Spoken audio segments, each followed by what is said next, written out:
Azimio leaders are now asking the registrar of political parties and the Ritu to resign following the handling of Jubilee Party leadership wrangles.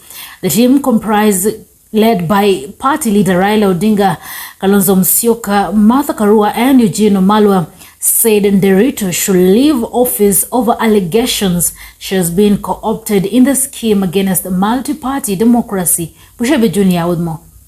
Kenya Kwanza has no clear direction on whether the talks should proceed or not. Azimio leaders have endorsed a decision by their team to suspend bipartisan talks, and the negotiations will be considered collapsed if nothing substantive happens within the next 7 days. We endorse the decision by our delegation to walk out of the talks. Until Kenya Kwanza agrees to deal with the interim issues raised by the team, the talks will remain suspended.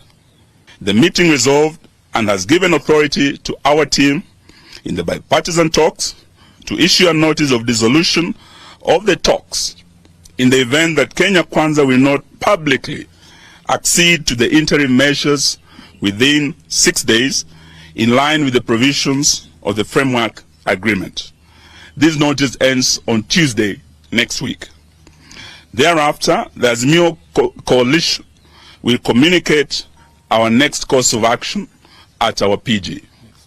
Next week, Azimio leader at the same time said all coalition legislators who have crossed to the Kenya Kwanza side must resign and face a by-election. All Jubilee Party members of Parliament who have crossed the floor and joined Kenya Kwanza must go for by-elections. Those who hold their positions by virtue of their nomination by Azimio must have their nominations revoked. The team comprising of Mr. Odinga, Kalonzo Musyoka, Martha Karua, Eugene Wamalwa, Jeremiah Kioni, among other leaders, called on Registrar of Political Parties and Ritu to leave office over allegations she has been co-opted in the scheme against multi-party democracy.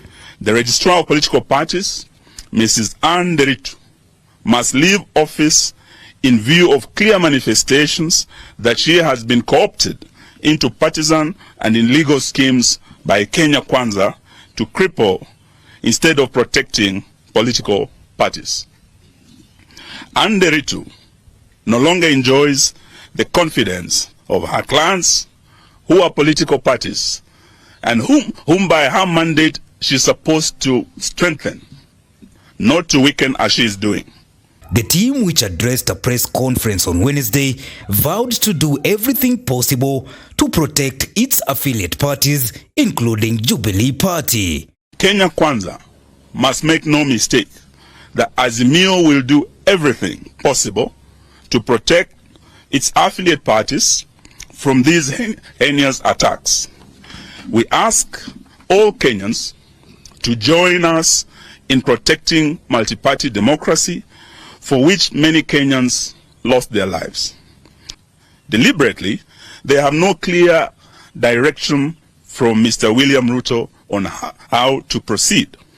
3, Kenya Kwanza sees the talks as a process of managing the political situation, calming down the political temperatures, and continue with business as usual.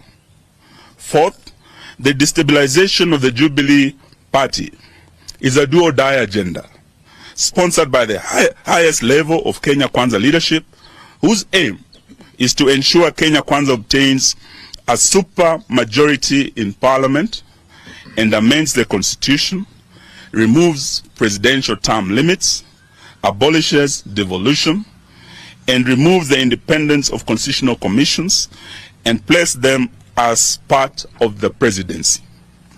Kenya Kwanza also wants to remove the necessity of Parliament approving every tax measures, and wants to give the President power to impose some taxes without always having to go through the finance bill for every increase. For Maisha Prime, Maisha Television, I'm Bushebe Junior.